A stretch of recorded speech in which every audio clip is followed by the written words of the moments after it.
அந்த பூமரத்து மேலிருந்து புலம்பியது யாரு?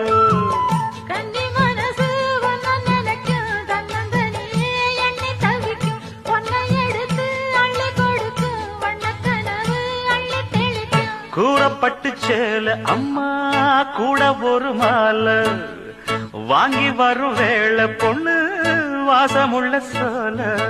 காலையில முடிக்கும் வேளைய நினைச்சு தேடுது மனசு, பாடுது வயசு. மாங்குயிலே பூங்குயிலே சேதி ஒண்ணு கேடு, ஒன்ன மாலையிட தேடி வரோ நாளு எந்த நாளு. முத்து முத்து கண்ணால நான் சுத்தி